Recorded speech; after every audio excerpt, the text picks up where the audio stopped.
Ich war kein Thief, football class, we're here to light the fire. Spin facts and stats, you know we never tire. Bringing the heat up, that actual retire. Busting through the mic, our voices never expire. We ignite the spirit, never fading out. Light the torch, USC fans rise up high. On this podcast, we aim for the sky. Knowledge and entertainment never lie. Together we stand, let the truth amplify.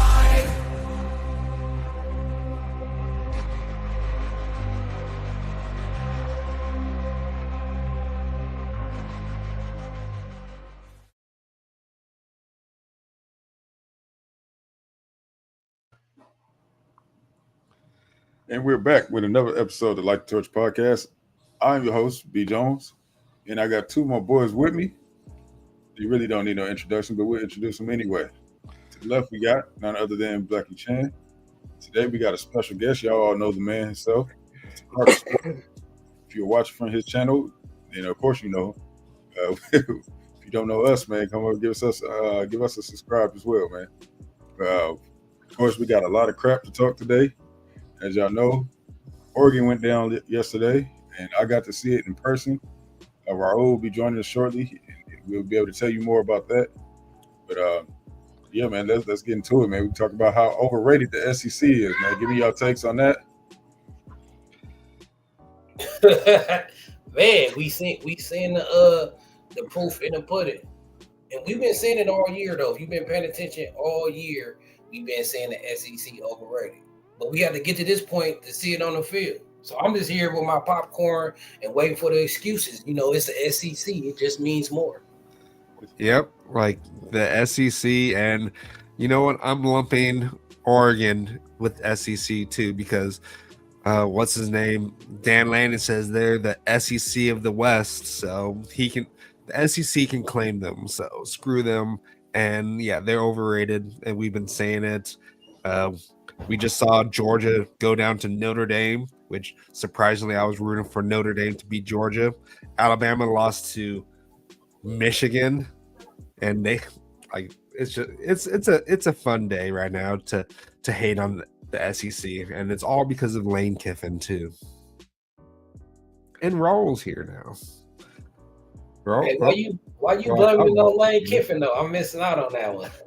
Because Lane Kiffin has gone on his little tirades about the SEC being better, and like I feel like he's been saying that they deserve favoritism over anything, and he's like, it just means more or whatever. So I don't know. Lane Kiffin has just been kind of whining on social media lately. So, and they better win tonight against Duke. So if they don't, he's not going to hear the end of it on Twitter. And yep, and Happy New Year's. Thanks, Brent. Happy New Year's to you and everyone else.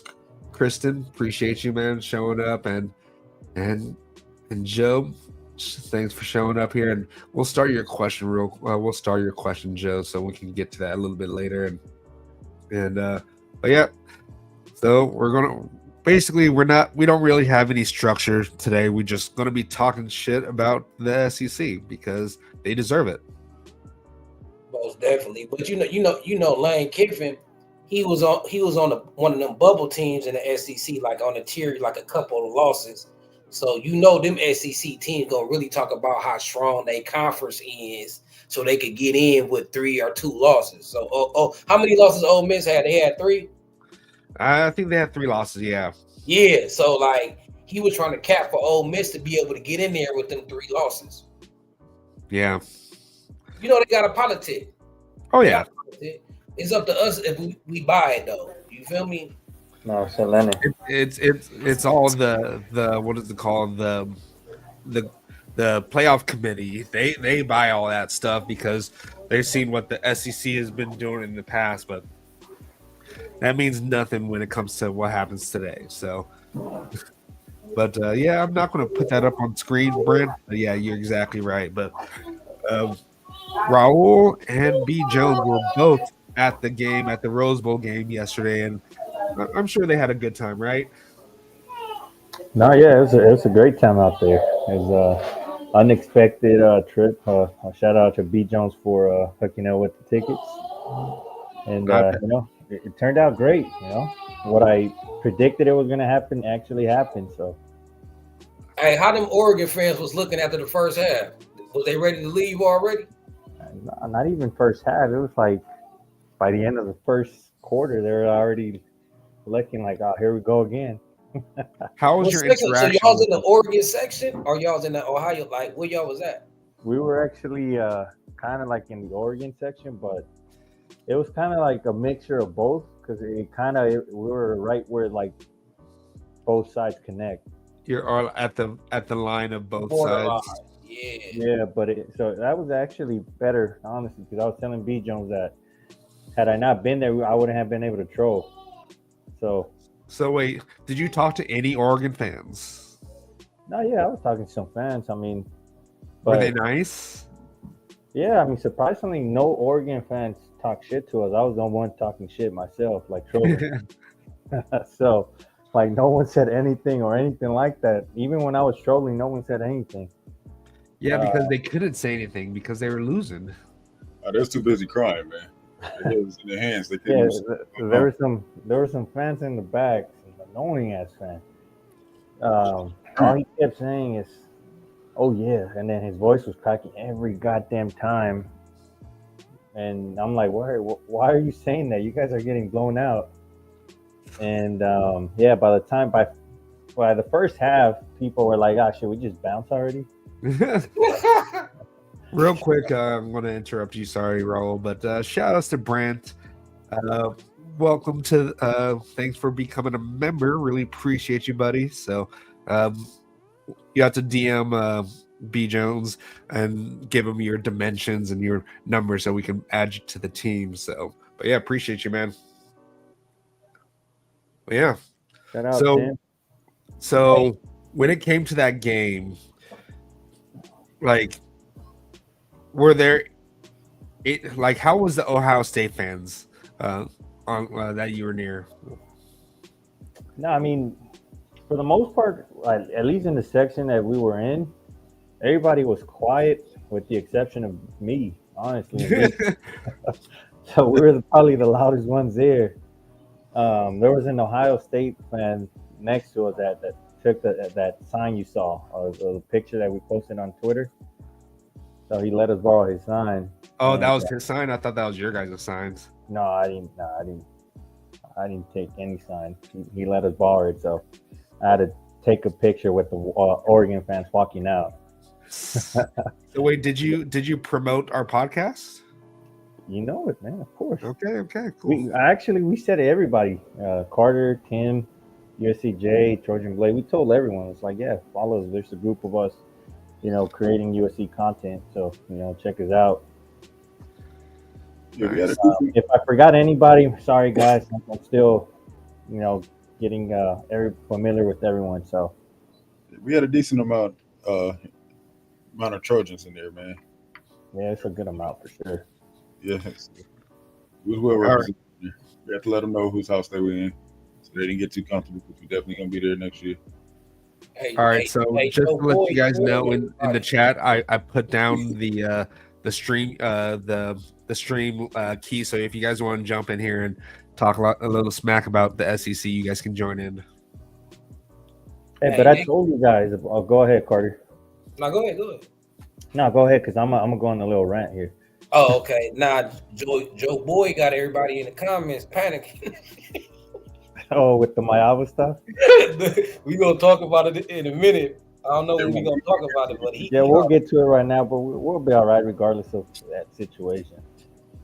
But now I was just going to say, see, I've been telling you guys in the chat and everybody that Oregon was overrated. People were just saying, oh, yeah, you're just saying it because you dislike Oregon. Yeah, I dislike Oregon because of all the shit talking they do. But I already knew Oregon was overrated. I mean, they are who they are. Of course. Like, they were bound to choke, and, they were unproven this year. Like, the only really team, like I mentioned before, that they can say, like, we truly beat, that was a solid team, was Ohio State, and they barely beat Ohio State. Yeah. At a neutral side, I was like, yeah, Ohio State's going to beat them. Hey, we all said that they would lose to Ohio State, so it's just glad it came to fruition. But I'm just sad I didn't know any fans that actually wanted to bet me because I would have made a killing. why didn't you make any bets? Like actually, like I can't really bet like that, and I don't like betting on like third party websites or anything like that. yeah, okay. But yeah, Um, we got Kristen on the call here. How's it going, Kristen? What's going on, fellas? It's going. It's going. Happy New Year's. I had to get some in and out real quick, guys. Ah, don't show me that. I've had In and Out in a while. I need it. Man, wait. During the Las Vegas Bowl, he was missing the game when we started coming back because he was at In and Out. Remember Black and Jan? Yeah. Come on, Raul. I was like, you can bring it up on your phone. He was like, nah, I'll just wait till I get home. Whenever I get back. Is In and Out a personal sponsor of Light the Torch? I wish, man. Yeah, man. We can use that NIL deal right there. Talk to us. What's on your mind, man? What's going on? What's good, Carter? What's up with it, my boy? Man, nothing, man. Just enjoy these games, and I definitely enjoyed the Oregon game yesterday. I mean, because I've been one that said it for years, ever since he's been there. Why everyone give Dan Lanning such high praise that he's not a great coach, he's not a great recruiter. Oregon is the University of Oregon is the recruiter, right? People, even if he wasn't a coach, a different coach would be doing the same thing there. I mean, you have facilities, you have the money, the players are going to come. But I've been saying this for the last 2 years. If you look at it back to back, last year against Washington, the year before against Washington, Dan Lanning cost them both those games. They lost close games, and he decided to go for it from within the red zone 2 or 3 times that game instead of taking field goals. And ultimately, they lost in the game because they lost by 1 or 2 points. Yesterday, it wasn't that Oregon was undermanned or didn't have the talent. They were beat ahead of their shoulders. If you like scheme and you like adjustments, you would love to watch that game yesterday. And that's what I'm about, and I love it because Dan Lanning was thoroughly whipped above the shoulders. I mean, if you look at it, Ohio State watched the first film with Oregon of their game, and they came in with a game plan, and their game plan was, all right, we're taking the linebacker out, we're going to run with 3 safeties, right? So it was a nickel dime the whole time, and they're saying we're going to rush 3, going to drop everybody back in the zone. And for the life of me, I couldn't figure out why Oregon kept running man concept. Like they're running zone the whole game, and you never adjust, and you keep continuously running the man concept instead of zone beaters. And that's the first thing. And then offensively, Dan Lanning had no answer to Chip Kelly.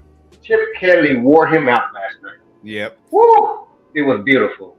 I bet. And the thing about it is, everybody come in with a game plan, but it's like I was telling on USCJ channel, it's about football, life, everything's about how do you respond, how do you adjust.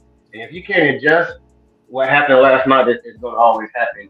And they had no adjustment. Like they were completely lost. They didn't know what to do, and it was just beautiful to see Chip Kelly and the I can't think of his name right now, but the defensive coordinator for Ohio State. I mean, they just thoroughly beat him with scheme in mind, and it was just beautiful to watch. Yep. Chip Kelly must have felt really good beating his old school too. Definitely. Yeah, like Oregon got outclassed in every facet of that game, and it was clear as day that they weren't the number 1 team in the nation. The number 1 team in the nation would have at least put up a fight. There was no fight in there, and I'm not an Oregon fan, and I will give Oregon this. Every team that had a bye came out flat.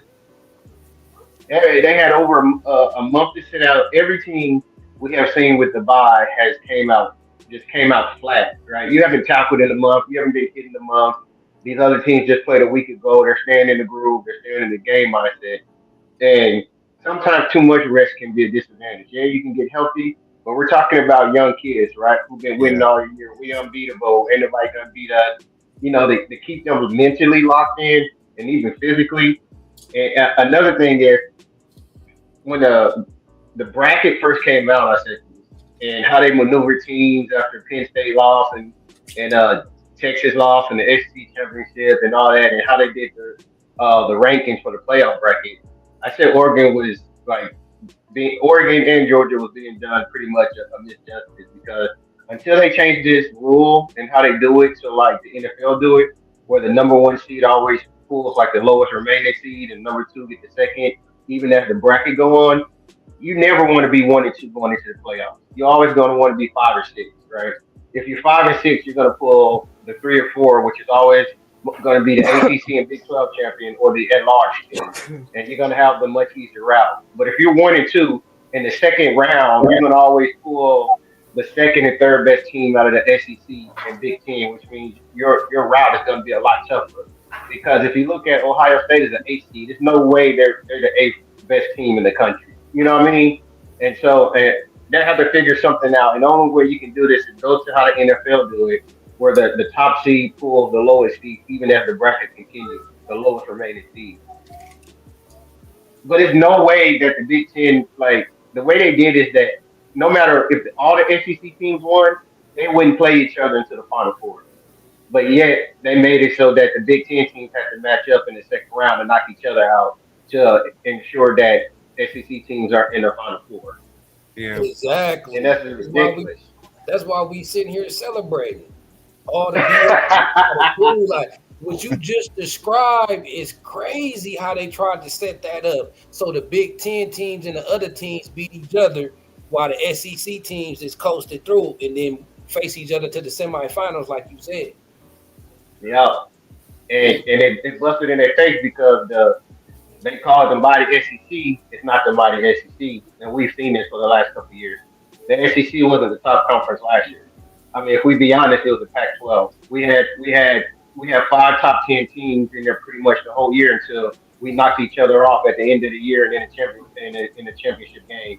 And that happened to the Pac-12 a lot. We would have teams go undefeated, and then our top echelon team play each other, and they would knock each other out with 1 loss, 2 losses, and they would take the SEC team with the same record because they have this false narrative that the SEC was the best conference top to bottom when it wasn't. The SEC always had, if you look at it before the expansion, Georgia was in the East. No one in the East has been good in the past decade, right?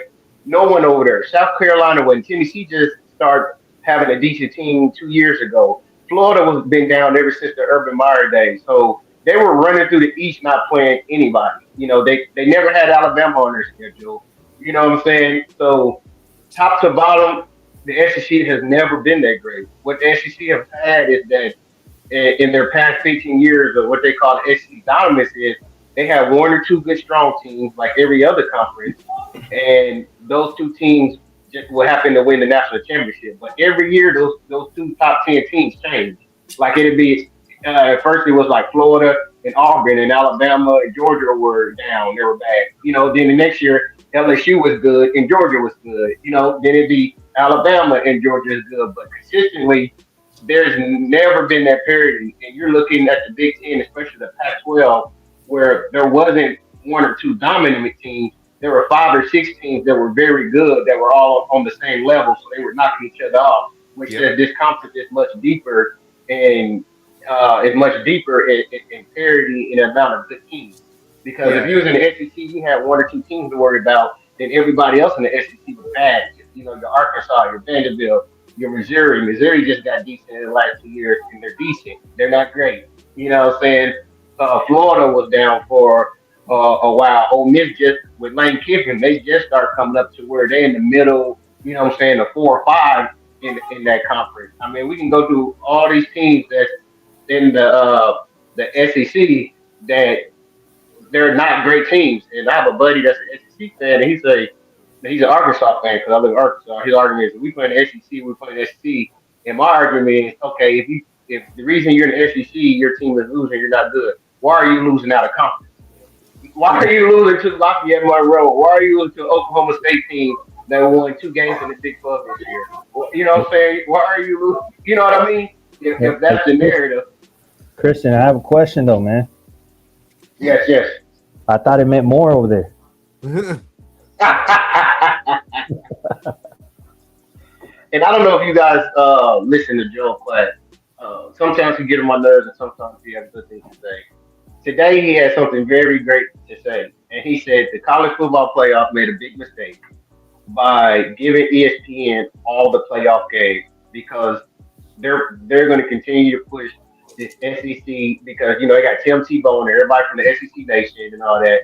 He said it was a big mistake because they're going to continue to push this SEC narrative where this SEC is a dominant narrative. He said we have to get rid of that because that's not the case. It's not. You know what I'm saying? He said if you give some of these games to other conferences and other stages to speak on the game, he said you'll get a more full round view of really what's going on. Because even in a loss today, you can hear the SEC guys like, "Oh, props to Notre Dame. They came in and they took on the big bad mighty SEC." You know what I'm saying? And they didn't play as well, but that you're not the big bad SEC. In the long run, that's gonna hurt. That's gonna hurt them though. In the long run. Yeah, and like the Arizona State, they came this close to beat. They should have beat. They should have beat Texas if they didn't call off that targeting penalty, which I'm pretty sure everyone here could agree that's targeting. I've seen lesser calls. I hate targeting calls and I hate that rule that's in football, but by the rule that was targeting 100. Yeah, like if they go by the book, that is legit targeting. Like I'm sure like any player would have been okay with that hit because as long as it's not going towards the knees, then I'm fine. But if you want to go by the rule book, that's a targeting call, and that should be called every time. But only when it fits the narrative for the SEC, that's when they'll call it. But since this was going to hurt the SEC, the SEC bias, they're like, oh crap, we can't call this one because then our SEC darling is going to lose. So that's why they ended up not calling it for Texas. Like that literally should have sealed the deal for Arizona State, even though Arizona State kind of was a little iffy on field goal kicks, but that would have all year. Wait, the way the rule is wrote, Explain yourself, bro. that was targeting. Explain yourself. Wrote, that's targeting. Wait, okay. So then what's targeting? Explain it to us. No, I think forcible contact with it's forcible contact with the crown of the head or to the head or neck area. And that's exactly what he did. It's textbook targeting. Yeah, but I want these people to tell me what targeting is because they say this wasn't targeting. No, it was definitely targeting. It should have been called for the rule. It should have been called. Everyone and their mother is saying it's targeting, but like, are these people SEC? Like, are these people Texas fans or something? Probably, or they just old fashioned. It's one thing not to like the targeting call. Like I don't like it, and I wish it wasn't in football. But per the rule, that's targeting. Some people feel like they judge the intent, right? No, so it's not even. It's not in the rule. Don't say intent. I know. It say any forcible. I'm not saying, bro. I'm not saying the rules say that. I'm saying that's why I think people are saying it's not targeting. Like the casual fan look at it like he didn't try, and it looked like blatant. It looked bang bang. So like 20 years ago, that wouldn't have been targeting. Even in the NFL, I don't think they'd call that targeting. So it wasn't one of them blatant cold targetings like one of them Vontae Burke flicks on Antonio Brown type target. Oh my god! Right? Like, so if you look at it, it don't look like a dirty play. That's what I'm saying. But according to the rule, yeah, it is targeting. But it don't look dirty. To me, when I look at that, I don't think he tried to.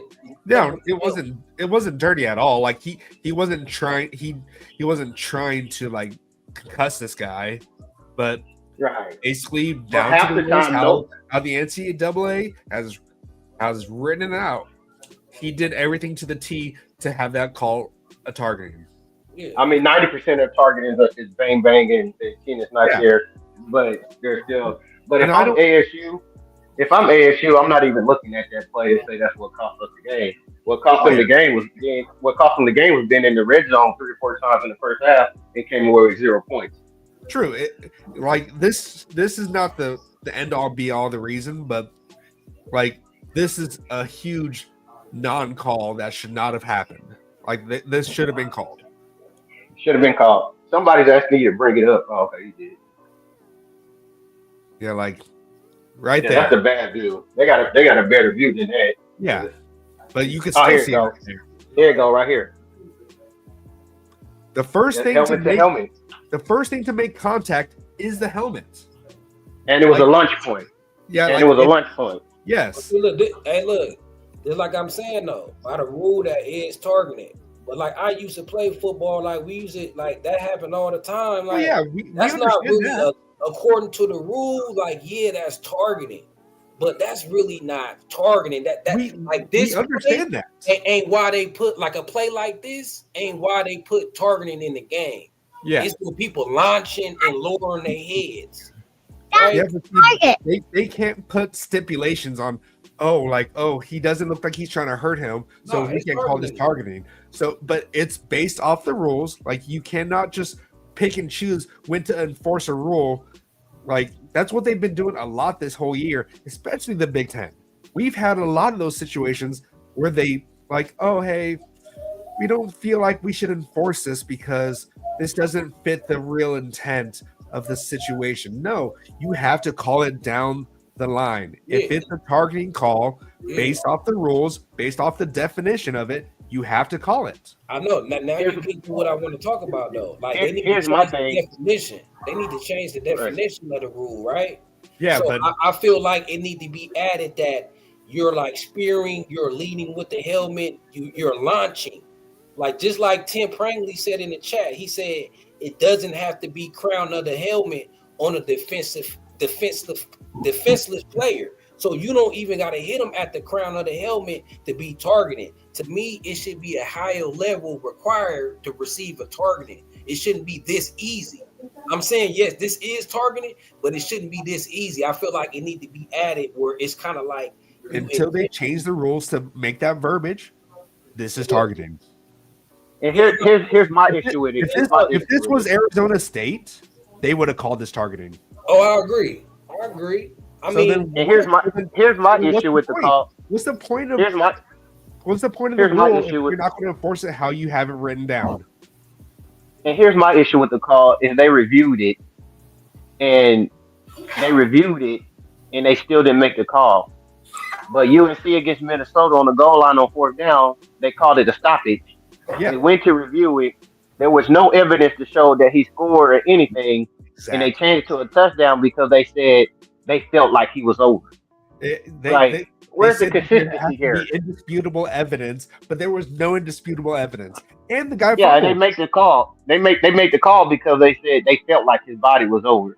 So that's the big issue too, is that you have different conferences, different. I don't even know who these referees was. I don't know if these were Big Ten refs, Big 12, SEC. I'm probably not an SEC ref since the SEC team was playing. ACC. I don't know what these refs were, but the inconsistency in how each conference called games and stuff, like as referees, they have to get some consistency because it's ridiculous. Yeah. Hey, it's money in this. You know what I'm saying? Oh, yeah. They betting spreads and everything. I'll be betting myself. So this. And check this out, Carter. If Texas and since Texas won, guess where they playing at next week? Cotton Bowl in Texas. So money. So they're playing in the Cotton Bowl. So definitely they wanted Texas to be into the next round because you know what I'm saying. That's the home team. Ratings. That's money. Yeah. Ratings. The Texas gonna draw a big crowd. Ratings. They travel well. It's big money. Well, they ain't even got to travel. They ain't even got to travel far. Yeah, so that's what I'm saying. The Cotton Bowl gonna be packed. Mm-hmm. They're still gonna lose though. But about the rules, I just want to say one thing. That's why I think we should take away all the gray area rules. That's why I was telling y'all, like it should be harder to get a target in, or harder or easier, right? It shouldn't be like so many calls left up to the official's interpretation, what he's seeing, and we all seeing something different. The reason why we all can see something different, the reason why as fans in the chat disagreeing, or people might be 50-50 on other calls, is because the gray area in all these rules. Like, tell me what's a fumble when a quarterback is about to get sacked. I seen the game the other day. I swore it was a fumble. They said, oh no, incomplete pass. Like the Tom Brady tuck rule shit. Like it's So if the ball, in the NFL. if the ball is if they got a control of the ball in their hand and their arm is coming forward, then they're gonna call it incomplete. Yeah, But I if he know. fumbled before I'm just saying when it's bang bang and shit close, it still be up to their interpretation though. Hey, Right? fellas. Because I done seen ones where it'd be like, okay, his arm was going forward, he was making the pass. But if you really look at it, his arm was going forward because his arm got hit. That's why I seen the other day. Like, so a quarterback was getting hit, but they said it was a forward pass because his arm moved forward. But if you look at it, his arm moved forward because he got hit by the defensive lineman. So now it's up to the referee interpretation to be like, okay, was he passing it or did his arm move forward because he got hit? Like shit like that. Like I seen his arm get hit. The referee said he was moving the ball forward. So rules like that, I feel like it's so many gray areas. That's why these games could get rigged. That's how they can get shafted. I think they do it on purpose, and I want to take that shit out. No, I get it. Hey, fellas, I want to keep talking about that, but I want to keep it in the trolling Oregon fans. So I'm gonna take it back. To Oregon. I Hey, can't let me say something about Oregon. Let me say something, and I'm gonna let y'all cook. But I noticed in that Oregon game, like all they players that was playing was like all transfer portal dudes. Like they really don't have no players playing that they brought in the program and developed. Yeah, I mean, They don't do that. They don't understand what the word develop means. That's I mean, where your it's tough for every coach or to any coach to do that, right? Like if you bring up all new players, you either got to get real lucky for them to all mesh well and coexist well in that short period of time. So it takes some time for you to develop that chemistry, right, and culture. So if you just go with transfer players every single year, chances are that it may not pan out for that particular team, and that's what happened to Oregon, right? Yeah, But like they spent all that money and some of these on some of these high profile players, and they don't play. Like Evan Stewart, MIA. Like where was he? He was supposed to be one of the highest paid players. He was like one of the highest rated players in the transfer portal. Like he was he really didn't even have a good year at all. Like he wasn't even much of a factor in any of these games really. It was all more about Tez Johnson and some of these other players. I heard Evan Stewart and Jordan James quit on the team. They showed that true Oregon Duck heart. I guess they didn't in their best interest in the game. They said Evan Stewart got nicked up or hurt in pregame. I don't know how he got hurt in pregame. And then the running back, he actually got hurt during the game. Yeah, I think Jordan James did get hurt. I did recall seeing him get he got off the field. Yeah, I know. Yeah, he got hurt doing it. But they said he could have came back and chose not to. I'm just saying that's what I'm hearing. We talking about the Ducks. I feel you, Cod. Look, Cod, I feel you. But if he probably tried to go to the draft and it was 34-0, why would he come back? Yeah, because you still could come back and win. I'm just talking 34-0. They weren't. That game was open early. Yeah, that game was done early. Yeah, that game was done by like the end of the first quarter, Carter. But look, I feel you. It was in hindsight. I mean, look, but as a player, you can't be thinking like that. As a player, you know what I'm thinking. You know what I'm thinking as a player. If they could score 34 straight on us, we could do that on them. I mean, hey, he ain't thinking that. He thinking I'm hurt.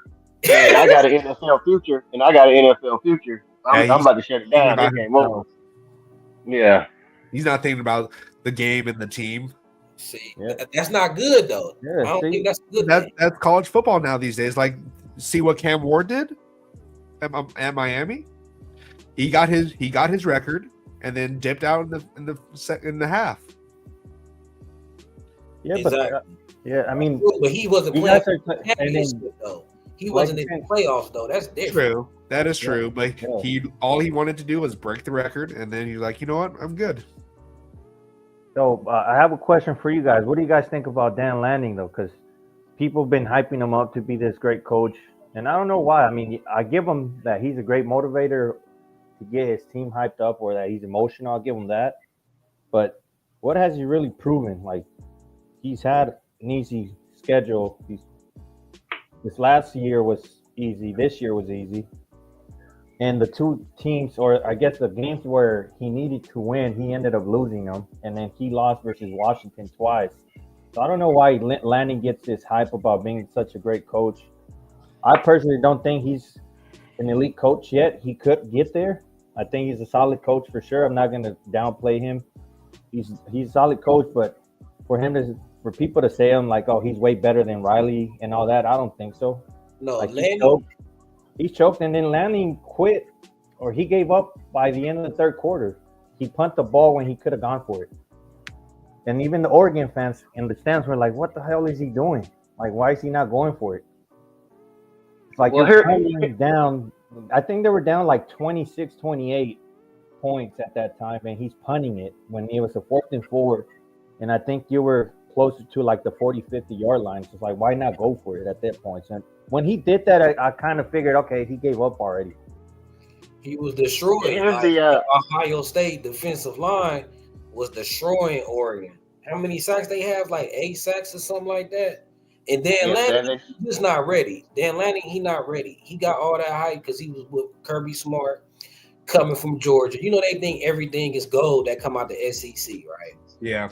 Everything out the SEC get hype. You just put on that pedestal. So he on that SEC. He's still living off that hype. But Dan Lanning, he need to go back to a coordinator level. He need to go to Nick Saban school. But Nick Saban ain't coaching no more. That's where a lot of coaches will go to revive their career. Even Lane Kiffin and them. Like a lot of coaches go to Alabama or another great coach and be a coordinator, then go back. Dan Lanning need to drop back down to JV. He ain't ready for varsity yet. He good rah-rah, but his X's and O's, his preparation and development ain't there. That's too much talent to get dog walk like that. Ohio State, they the best team right now. They is, but you still shouldn't get smashed like that, in my opinion. 34-0. And Come on, here's man. the thing. Here's the thing. I gave a long spiel when I first came on about Lanning and how he was out coached and his bad decision making as far as the Washington game, the few previous years, and what I've been saying about Lanning all along, and that any coach in that position at Oregon will be able to get those players right because they have the facilities and all that. Next year is going to be a true eye opening for everyone to see on Lanning because now he's going to find himself in a situation where he's not inheriting a great quarterback in the portal to save him. Right? Dan, he got there. He was lucky enough to get Bo Nix to transfer in. Right? High quality quarterback. After Bo Nix left, he was blessed enough to get Dylan Gabriel. Okay. Right now, there's nobody in the portal that's coming to save the day unless somehow they are that school that's offering Quinn Ewers $6 million, and and and Quinn Ewers to me is not even worth $6 million, but it's projected that Quinn Ewers is going to Miami, so he has Dante Moore on the bench. We've yet to see him develop a quarterback that's, and Dante Moore is a transfer. We've yet to see him recruit someone and develop that quarterback and that quarterback produce. All his quarterbacks, he has gotten quarterbacks that's already polished, already good, that has transferred in, that was playing at a high level, right? But what I seen at Dante Moore last year at UCLA, if they don't get a quarterback in the portal, if they don't hit on Quinn Ewers, because there's the portal this year, especially for the quarterback position, is nothing like it was last year. Outside of John McCure, there was really nothing much in there. You know what I'm saying? That's going to come and be a game changer. You know, last year there were 4 or 5 quarterbacks in the portal that were, Cam Ward, Gabriel, the guy that was Ohio State. You know what I'm saying? There were a lot of great options, but this year it's not so. And so next year we're gonna have to truly see because Moore has been in there for a year now. What does your development look like? We're looking at the star players outside of Thibodeau that was drafted a few years ago. and that wasn't even his recruit, right? That was Cristobal.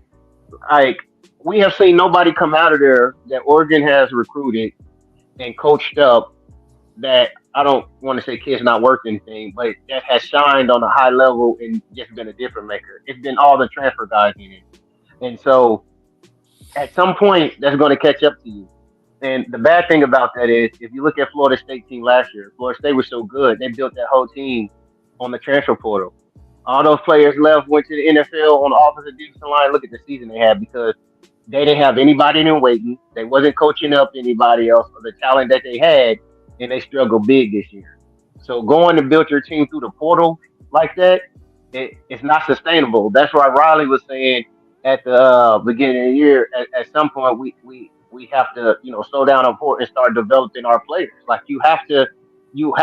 If you look at Ohio State on defense and offense have, the majority of their people are guys who've been at Ohio State for 4 and 5 years. Like when they put the list, say they brought in Downs, they brought in a transfer person here or there, right? One at running back, one at quarterback. Everybody else been in their system.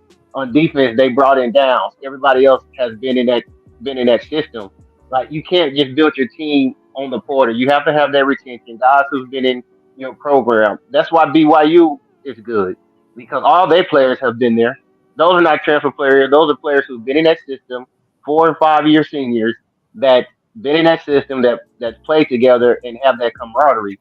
Like you can't win by doing the I don't want to say murder for hire, but just going out and buying people and putting a roster together. Like it takes time to gel. It takes time for them to learn the system and really understand your system. Look, I think you could do it if you got great coaching. Dan Lanning and them just ain't no great coaches, right? So I feel because Well, talent is talent. So you could coach it up. I can see if you got a gang of 1 year rentals, but Oregon had a gang of transfers that's going on like they second year there, like Jabbar Muhammad and Jordan Birch, and they got a couple of transfer dudes that they had for like 2 years. So I feel like more than saying you can't build with the transfer portal per se, I think it's more with the coaching. And that well, leads Carter, to why you need the transfer portal, right? So they lean into the transfer portal because they ain't developing their young players. Like Oregon get a top 5 class every year. So why is they always hopping in the portal getting hella players? Because they're not developing their players. So it all falls down to coaching. Yes, going through the transfer portal way makes it harder for you to build that culture. It's a harder route, but if you got the talent in the coaching, ain't nothing gonna stop that. And if you getting the right kids in the transfer portal that got their head on right, team first, gonna take to your coaching, and they're smart players, hardworking players, blue collar players. So it's the type of players you get from the transfer portal combined with the coaching they gonna get when they get there. I think the portal needs to be plug and place, right? The portal is to fix a dire need that you don't have, like one or two that you can't build your complete team off of the portal. It's not going to work. If you look, since the portal has really been jumping like this, you can't name one team who has been successful and won a national championship that that's went out and rebuilt their team like Oregon have, like Colorado have, like Florida State did last year. Uh, Bringing in all these transfer people, even Indiana this year, bringing in all these transfer people that has won a national championship. I mean, it's kind of like in NCAA basketball. You look at all the schools that have the one and done, they don't win. It's the schools now that be having the senior Oregon kids, the kids that's been there 4 and 5 years, that's played together, that be in their system. Because when the game gets tight and everything gets on the line and like this down the stretch, you have to have that camaraderie and those people who have familiarity with each other and have played together. See, The but portal is meant to. look, but nah, the portal ain't even meant for that no more. See, when they got the NIL in it, this is semi-pro now, bro. So the portal is basically free agency. So what you saying is like if you was a professional team saying we ain't gonna sign no damn free agents. We don't want to get new players in every year. You got to No, because you can have players coming out. So the I transfer think you portal missed. is free agency. You can't look at the transfer I, portal and be like, I, hold on, you can't look at I the think you transfer. misunderstanding what I'm saying though. I'm not saying don't use the portal. What I'm saying, especially if I'm the coach, what I'm using the portal for is to fix the immediate need. I'm not going like Oregon, like Colorado, and flipping my entire roster to the portal. What I'm saying is you have to do it like Ohio State did it. They have a majority mixture of players who've been in their system 4 and 5 years, and they plug and place the portals to fit the need where they lack that. I know, That's but what I'm saying. I'm not Ohio saying not State use the got portal. coaching though. Ohio State have coaching. That's why they ain't got to do that. They develop players and put them in the field. I can name like 9 or 10 Ohio State players off the top of the dome that's in the NFL right now. So that's what I'm saying. The transfer portal can work if you got the coaching, but at the same time, if you got the coaching, you ain't gonna need the transfer portal as much. You get what I'm saying? But you gonna I, always have to plug and play because people are gonna leave your team. So even if you is stack, Ohio State still gonna take some dudes in the portal because they gonna have some dudes leaving out, and they gonna want to fill that depth chart. Yeah, that's So what I'm saying. I agree. I agree with the plug and play. What I don't agree with is flipping the entire roster. I don't think that'll work. Like Colorado does, like Florida State did, like Oregon did, because just flipping that many players and bringing that many people in, and you don't have nothing. Because I mean, I know it's college, but it's still a new system, right? It's like even on my job. I remember when I got a new job, it took me a year before I was just fully comfortable in what I was doing with it, even though it was in the same profession, because I'm having to learn the new system, the new way that they do things. And if you're constantly flipping your entire roster like that, I mean, it's gonna be hard to to win a national championship like that. Yeah. What y'all think, Raul? Doggy Chan?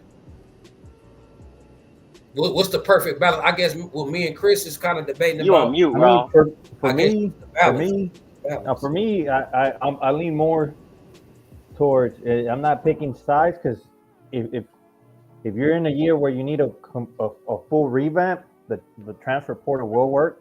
Just kind of build that program around. But a championship caliber team, like you said, Carter, is not going to require that many transfer portal guys. It's going to be like plugging in a hole here and there, kind of what Christian's alluding to, right? Like for us, if we're a quarterback away from a championship, we go and try to get that quarterback from the portal or get this, nose tackle or whatnot. But you got to have that development with the players, with the high school players, and that's what Ohio State did, Carter, in my opinion, right? They got good development with high school players, and they don't have to rely on the portal as much. So I agree with that. Like the portal could work, but it's just more to fill those needs. Yeah, like I think I heard that a lot of the players on Ohio State are like fourth year players, so they have that camaraderie, they have that cohesion that they know how to play together rather than just being uh, like a hodgepodge team. Like the only one that they got really out of the portal was Caleb Downs. And their So quarterback and running back. yeah, the quarterback, but they didn't really need a running back. They already had a really good running back. They have like two like starting caliber running backs, both splitting the snaps. But then they really just needed that quarterback to really kind of put it all together. And Will Howard, it's kind of interesting thinking that we almost had that quarterback. So, but yeah, like you like it really all depends on where your team is at when it comes to each season. Like right now, we're going to need to dip into the Right. transfer portal, but hopefully with some developing and hopefully some of the competition that's going to be going on, some of the young guys can actually uh, not lose out to the transfer portal guys. It really all depends on how the coaches are coaching up these players and if the freshmen are not willing to lose out to these transfer portal guys. And I think Oregon, my bad, but I think Oregon is the only team that be going for extras in the portal, like what Christian talking about. Like Oregon going to the portal, they don't even need it. Like if you look at their roster, they be always over 100 players, right? They be having a great shirt players and all kind of shit. Like when they be going in the portal, I think most of the other teams go in the portal for need. I feel like Oregon is the only team that's hopping in the portal just because they know they got the money and they can snatch whoever they want. You feel me? Yep. Think about the players they got. they already be having stacked players at that position. That's why they got true freshmen transferring. Like, Yeah. well, damn, like I got 2 portal guys in front of me. I got 2 other guys that been here a couple years in front of me. Like, goddamn, they y'all in the portal grabbing more. So that's Oregon fault. Like, I feel like Oregon is the only school that's really using the portal wrong. I feel like all the other schools, like Colorado and Indiana, they needed to hop in the portal. Like we need to hop in the portal. Like that's why We I'm need to like, depth. hold on, I kind of like the portal. You could No, build no, your no. See, our situation is we need the depth as well. yeah. We need the depth. We're lacking. We don't have the depth. But the thing about Oregon is, it's like they're trying to monopolize college football. So they Like go buy getting all the players, players like getting without players using to them. keep them away from other Just teams. to keep them away from other people. Yep, How yep. many That's plays exactly. you guys think hit the transfer portal from Oregon? There's got to be some plays that are going to hit the portal, right? Yeah, I think it's gonna Yeah, be a few. I heard that Ryan. I don't have insider scoops like USCJ and Tim and Carter and you guys and all that. All I can go by is like on three and other stuff that I see. But I was hearing some rumblings that Ryan Pelham was supposed to be hitting the portal, the wide receiver. Let's talk about that for a minute. Where I you think been at, B Jones? Like, thought you was on here. Lil B got me tied up, man. Yeah. Uh, He came back right on time. Let's talk about that for a minute. yeah. Look, Pelham, man. Would y'all take Pelham? Do y'all think he's a take? I would. Nah, we need to focus on developing the talent that we have. We have we have our 2 number 1 receivers with Makai Lemon and Jacoby Lane. We have DJ. We have DJ that's already waiting for us, and then we have some good. Freshman wide receivers coming in. If he wanted to be part of this team, he should have came last year rather than taking the bag. We're already backfilling his position already, so I don't see the need for him at this point. I'm gonna be honest about Pelham, man. In my opinion, and of course, I mean, Carter, you tell me if you agree or disagree. I didn't play the position, so I mean, I'm gonna take your word over mine. But to me, he wasn't very polished as a receiver coming out of high school. Great athlete, you know what I mean? Could make guys miss. To me, he was a poor man's Zachariah Branch. And look how Zachariah Branch turned out for us. Yeah, he had his chance to come, but he took the bag, and he could have, because he was part of the same. He would have been part of the same class as Makai, right? Yeah, Nah. we get that. No. Talking He about would him have as been part of the class with Xavier Jordan. That's Yeah, why I but would that's take it. him. I was going to That's say, why I would I'll take take him him. because we only took 1 wide receiver in that class. We only had got Xavier Jordan. Yeah, and he stuck around with us instead of taking the bag. But Ryan Pelham, this is why I don't blame Pelham because he had I think he had a kid. Yeah, he got Yeah, a he had a child. child. They got a child. Yeah. And So I ain't gonna hold that against him. Oregon came with that last minute bag that he couldn't refuse. I'm Now, talking about him as a player. Y'all keep talking about the bag. I get that. Forget all that. I'm talking about him as a player. Do you think he's gonna come in and produce? I'll Right, take him. and B Jones, I'll take him if I have much, if because the question is who's gonna be. I mean, we like to run a lot of 3 wides. Who's gonna step up and be that third option, um, like Ford was right for us at the end. We like to run at 3, so we are gonna need a third receiver. But to be honest, I, I would reach out to Michael Jackson. He played well for us. He know the system and see if he'll come back. He know the system. Good size. He's a good receiver. Like, man, come on, come home. I would We prefer to know have what he Michael can Jackson do. over Pelham. We know what he Yeah, I can would. do. We don't know what Ryan Pelham can do. We don't know what kind of development he had at Oregon. We've seen what Mike Jack can do. We saw what he did at Cal. He had a great game. But we ain't asking is we choosing between Ryan Pelham and Mike Jack. Of course, we're gonna choose We Mike. just asking what we take him, and if he's available in the price is right, and we have all the other things sold up.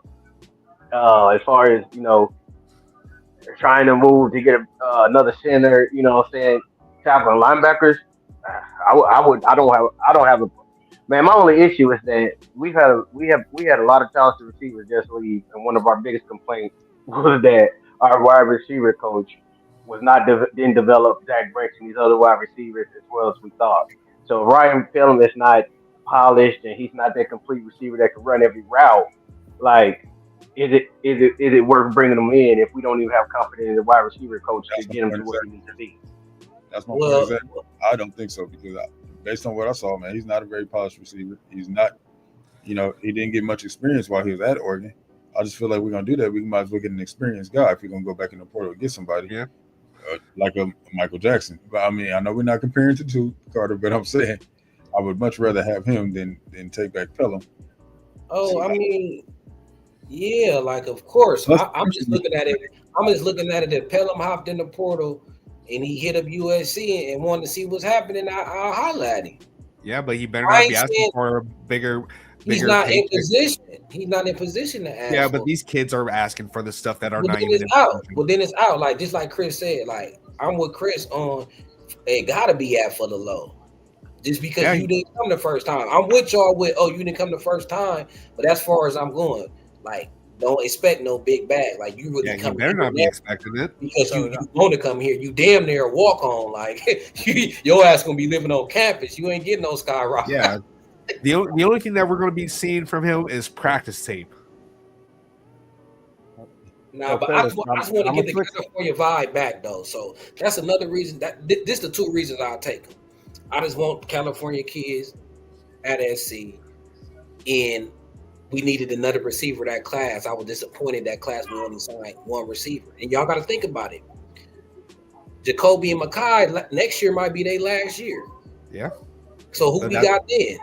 We have freshmen that are going to be coming in, and then they're probably going to be getting some snaps. But they not proven. So that's what I'm saying. So when I look at Ryan Pelham, I look at him as a high school prospect, and I compare him to the other prospects we got on the team. So Ryan Pelham and Xavier Jordan. I think coming out of high school, Xavier Jordan was ranked higher than Ryan Pelham. So bam. Then I look at all the others. So I'm going to stack them up. Like, where were they all at coming out of high school? Ryan Pelham, he in that same group. So I would look at it like that. Like, okay, I could put Ryan Pelham in the mix with Xavier Jordan, Tanook Hines, Corey Sims, Romero Ison. Like, besides that, I can't think of no other receivers we got. Charles Ross hit the portal. Yep. Makai, Jacoby, they could leave. Yeah, Jay Fair. Oh, and Jay Fair next year going to be his last year too. So next year, Jay Fair going to be gone. If Jacoby and Makai, who we think they going to be NFL bound. Like the cover going to be bare as far as something proven. It's all going to be potential. So I will add Ryan Pelham to that mix of potential young wide receivers. Why not? It going to hire my chances. Like we need 2 wide receivers to hit. So I'll look at it as out of Romero Ison, Tanook Hines, Corey Sims, Xavier Jordan. That's only 4 receivers. You need 2 to hit. You like got to be 50-50. So I'm going to add Ryan Pelham just to hire my chances, right? Because somebody is always going to be somebody who don't live up to their expectations. Yeah. So every receiver I just named, 1 or 2 of them is not going to live up to their expectations, right? So I'm adding Ryan Pelham just in case Tanook Hines don't be what I want him to be. Just in case Xavier Jordan don't be what I want him to be. So, yeah, I'm taking Ryan Pelham because we kind of thin in the wide receiver room if Jacoby and Makai leave after next year. So, yeah, I'm taking them. We need the bodies. Like, I follow recruiting. We do need. That's why we was trying to get Joseph Williams. You know what I'm saying? We need another body in the receiver room for next year and the future. We're trying to get Joseph Williams because he's a game changer. He's a beast. I would take Pelham back. I mean, if he wants to come at a discount, like don't expect NIL. Yeah. You gotta have the right mindset. You're not gonna mind a sit if you're not gonna be the wide receiver number 3 or 4. No attitude. You gotta be the right perfect player if you want to come back. If not, just go somewhere else. Don't be expecting some guarantee from us because we already have. Like I said, he gonna be living on campus. He gonna be living on campus. He ain't getting no Bear Alexander treatment with the penthouse suite. Nah. So if he wants to come on with that, then fine, I'll take him back. But like, we're not in the portal for a starting receiver at this point. And what do you guys think about all the California players that are going to other schools, right? Like obviously Oregon. Texas A&M is killing. I was gonna say, I mean, aside from A&M, but like Oregon was taking a good amount of those players away from USC, right? And I understand why they were being successful. We just didn't have a good coaching staff at the time, so I can't blame those players for choosing Oregon at the time over USC. But seeing these young players not getting developed or being used at all, like I think it's gonna start, they're gonna start double guessing if they should take the bag and just take a smaller bag to come to USC and stay local, or go to UCLA or Cal or one of these other programs that are actually going to use their services, because Oregon's not really using them. All these top California recruits, I haven't heard much of them other than Mateo. Like Pleasant, he hasn't gotten any playing time. Who's the other guys? My bad, I didn't mean to cut you off, bro. But to your point, 16 of their starting 22 are all transfers.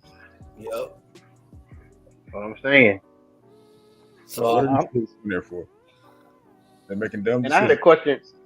had a question for B. Jones, but I don't want to hop the subject if we're off, not off telling. But I got a question for you, B. Jones. Uh-huh. Well, the first not a question. I did just want Carter to know that Milrow went to the draft, so they can stop hyperbole about when we take Milrow if he went to the portal. But the second, B. Jones, is that I don't know if you know. I know there was an All-American game today, and there was a defensive lineman on there who was in his top 3. Do you know who he chose? Because it was on at the same time the national championship game was on. I didn't catch it, but being that I didn't hear any smoke come out of us, I think he committed at halftime, right? Yeah, but I was watching the national championship game, so I don't know who he committed to. I know we were like number 2, and I think LSU might have been number 1 on projected as his. Are you talking about the edge? Yes, Oh, he played in one of them All-American football games today. I don't know if it was the Army or which one it was. I can't remember, but Yeah, I think I know who you're talking about, Christian. I can't remember his name right now, but yeah, he was going to commit today, I think, or yesterday. But the chat is saying that he went to LSU already. So Okay, yeah, so it was today. It was early today, so he chose LSU. All right. oh, that's the guy that you guys were giving me shit about, saying who is he? He's from Tupelo, Mississippi.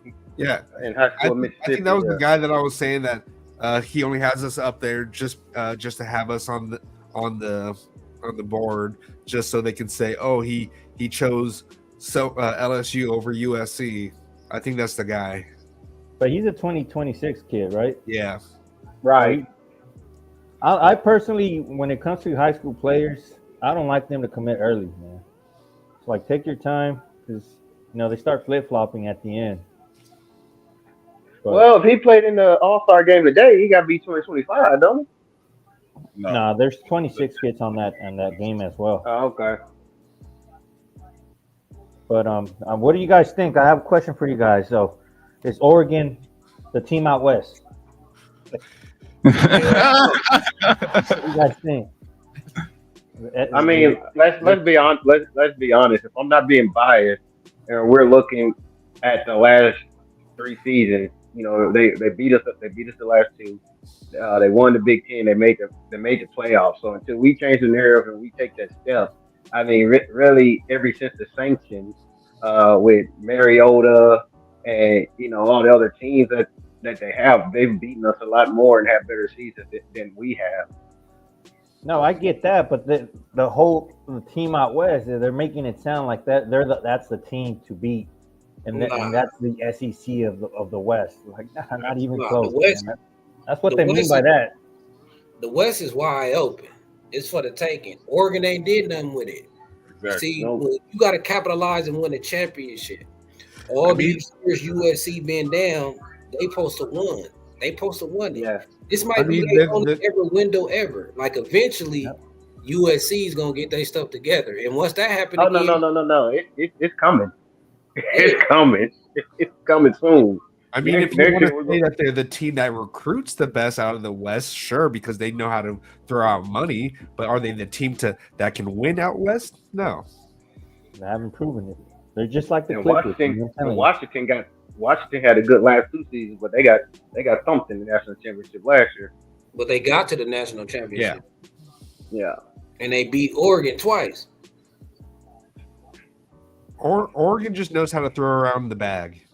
Can they actually win it all? No. They have yet to prove it. So the fact of the matter is, yes, they are the top team out west. All the time, they're the highest ranked team year in and year out for now.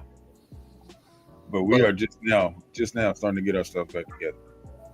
You know what I'm saying? We know that, you want to compare Heritage Hall. There's nobody beating us out here on the West. So, Yeah. we We just got to prove it. yeah, we're the And top what one. They're the most recent right now. And so, Yeah. so here's the thing too that I want USC Nation to know. Kim did a good job of breaking it down yesterday or the other day on this show. I can't remember when I was on there. But two, like we want to win now. We can see it's coming. I mean, next year is do or die, right? But we give Riley such a hard time. And this goes back to your question, Raul, about Dan Lanning as a coach. Dan Lanning inherited a program already with a roster full of talent from Cristobal, right? Exactly. Everything was already set in place. He walked into a mansion, right? A new build. It wasn't a fixer upper.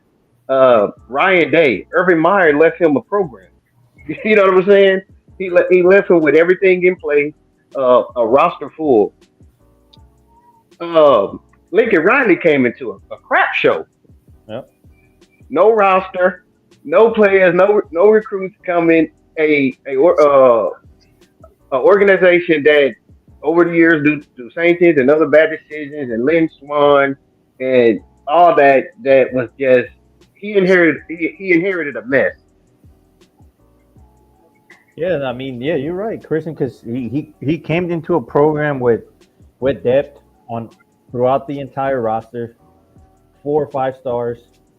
Phil Knight, funding the program. So he's had it all, and he hasn't done anything with it. Completely anything. The biggest accomplishment they've had since he's been a coach was being ranked the #1 team for a couple of weeks. And they Well, winning the said Big Ten this that, year was his biggest accomplishment. That's his first conference I championship. guess, I He guess, never I won the guess that. Pac-12. He never won the Pac-12, so that was his big. That's been the biggest thing he accomplished so far. Is winning the Big Ten this year. I guess, yeah, I guess that. But other than that, he hasn't done really anything. And for me, I could care less if USC doesn't win a goddamn Big Ten championship. I care about the championship. Like that's what I care about. Right. So it's like for me, it's kind of like the Lakers winning that bullshit. The in season. The in-season tournament. Man, I don't care about that, man. I want the real team. So yeah, it's nice to win the Big Ten championship. Don't get me wrong. If we can win it, great. But the ultimate goal is getting that championship. But aside from that, you said he got this top program. He hasn't done anything with it at all. He's been at stalled. He hasn't really done anything. And his window's closing because USC is about to figure it out. I mean, I think one of the guys in the chat said it. Oh, is Lincoln Riley a great coach? Not yet. He's not a great coach. He's a good coach. He's got to, improve his play calling and his time management, but I think he can figure it out. And the college football world needs to watch out if he does figure it out next year. Who knows if he does? It's a lot of what ifs, right? But I think the main thing that Lincoln Riley has figured out, which is great, and he's doing it right. A lot of people give him such a hard time, and deservedly so because of some of the questionable things. But at the beginning of the season, he stated with his own words, and I have seen it. He said, "We're going to approach everything first from a defensive first mentality." Right? Yeah. He went and brought in a great defensive staff. Even a lot of his play calling, at sometimes that we got upset with, is because he was approaching from a defensive. You know what I mean? Like instead of going for it on that fourth down against Maryland, we tried to kick the field goal. Defense was playing okay. He like, all right, let's get the points, let's get this 10-point lead, and let's hinge on the defense instead of going for it and not getting it, and defense right back on the field. Unfortunately, it got blocked. But even as we see in the portal, they're attacking the defensive line, which was especially the interior, which was a big weakness of all. So he's doing it. Like if he's not doing anything else, he is approaching this team with the defense first mentality. And is that causing the offense to suffer? Can the offense bounce back? Is he spending too much time and effort doing it from a defense? I rather him do that because even if we can get that defensive line sold up to where we're not in playing letting teams play ahead of the chains all game, and we can get three and outs, and we're not always in second and four because they getting 5 and 6 yards on a carry on first down and second and third and short, and our team can give us 28 to 30 points. We gonna be okay. So I don't have a problem with what he doing, spending everything and attacking from a defensive side first. This Lincoln Riley problem. What I watched this year, he don't know how to play his chess game right. He be getting out coached. He don't know when to call certain plays, when to do what. He don't know how to manage the clock. We all know about the Washington State game or the Washington game at Washington. He was shaking on the sidelines. To me, that's peeing in bed. Like you lose your composure. That was scary to me. Like when I heard that, I'm like, what? He was on the sideline shaking. Players seeing this. So what kind of effect that's gonna have on your team? They ain't gonna be confident. You ain't putting that swagger in them that you need.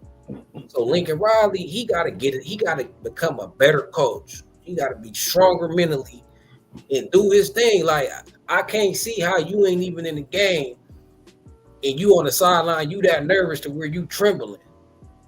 Right? To me, that's a loss of composure.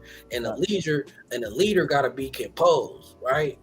Yeah, But I mean, I know Lincoln Riley gets a lot of crap, and it's well earned for sure. He's had a few mishaps, right, keeping a certain coach too long. But he's learning, guys. Like Kristen said it. Like everybody said, oh, once Lincoln Riley figures out the defense, watch out. Give him some time. He's only had this year and the previous year where the offense didn't look so great, right? But if he figures out the time management and just does a little better job with play calling and realizes, okay, I need a mobile quarterback, I think our offense is going to be good enough, to potentially win it all, especially if our defense is going to be top notch. It's what they say, right? Defense wins championships, and he finally committed to that. Yeah, that's true, and I believe if you give Lincoln Riley the right to, I feel like he need that star quarterback though. I agree with you on that one, Carter. And speaking of that, y'all want to get on the Miami topic? Let's get on into that. Yeah, we can get to that. So Jay lied to y'all and told y'all that I am not for my album, man. No, he didn't lie. But he definitely told y'all about a text message that I sent him. There was rumors going around about certain I was just telling him the rumors. But as far as where I stand with my album, even still, man, days after that game, I'm still 50-50. But the issue is we can't really afford to be 50-50 coming into this year. Right. You get what I mean by that? We need a sure thing at quarterback, in my opinion. Well, my thing is B. Jones. I've been saying this to get go. Who you gonna get? There's no sure thing out there. Exactly.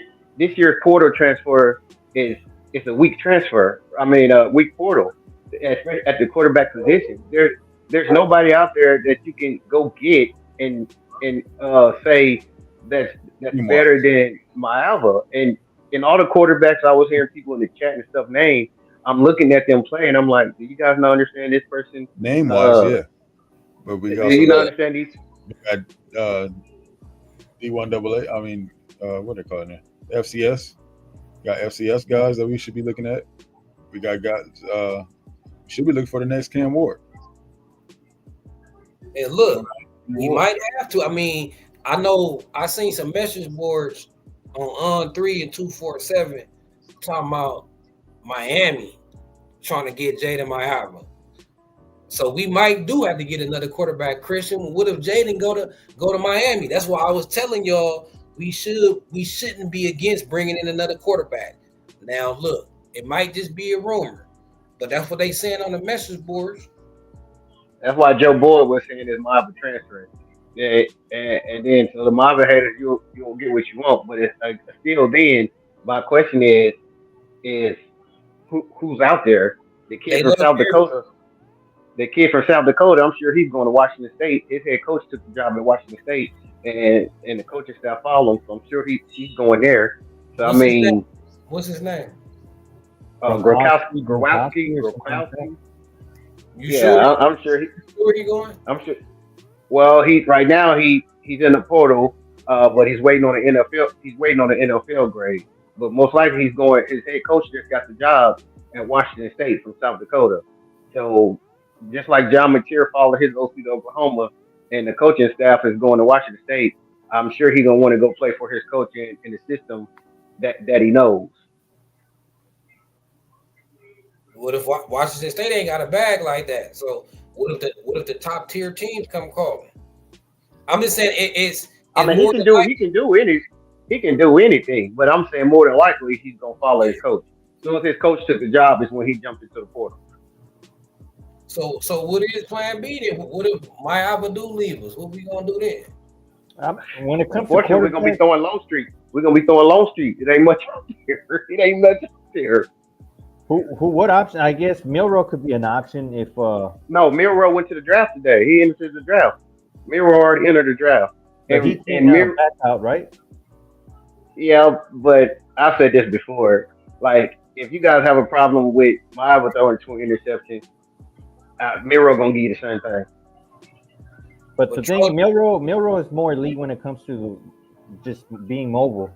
So he'll create plays with his feet. That's the biggest difference. What I see from Milrow with Mayava, that Milrow can actually create plays with his feet. When it comes to the mental game, I think Milrow and Mayava are pretty much the wash, in my opinion. But that's just my take on those two quarterbacks. I mean, what's crazy about it is the NFL got Miro, top 3 quarterback. I don't see him removing his name out the draft. It's a super weak draft for quarterback. But I think his draft stock gonna lower.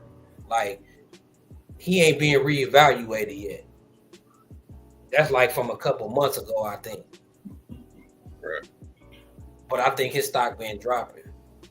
But obviously, he don't think so, or whoever in his ear feel like, you know what I'm saying, that he need to go out. But because here's the thing, even though he played bad against Michigan and all that, NFL teams, when they look at players, they be looking at your measurables. I mean, look at AR-15 that went to the coach. He didn't play great at Florida, but what they looked at his measurables on strength, and what they're saying is the reason you didn't succeed was due to your coaching. But with the stuff you got, you know what I'm saying, on the NFL level, we can coach you up to make you that guy to be what we need. So a lot of times it's not even about performance. Your performance on the field.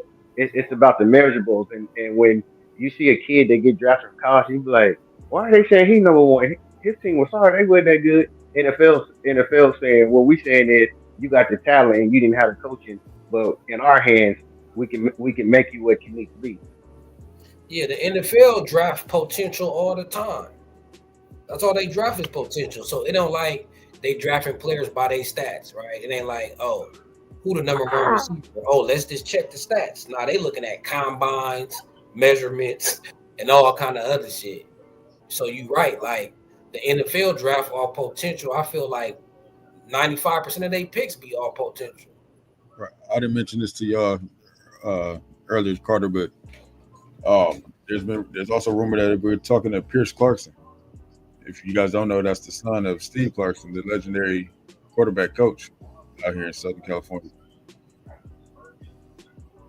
Wait, hold on. You talking to Pierce? Who he play for him? Where he at? I never heard of him. You never heard of Pierce Clarkson? That's Steve Clarkson's son. You know who Steve Clarkson is, right? Yeah. Yeah. That's the son. He's at Louisville. So we're gonna trade with Louisville.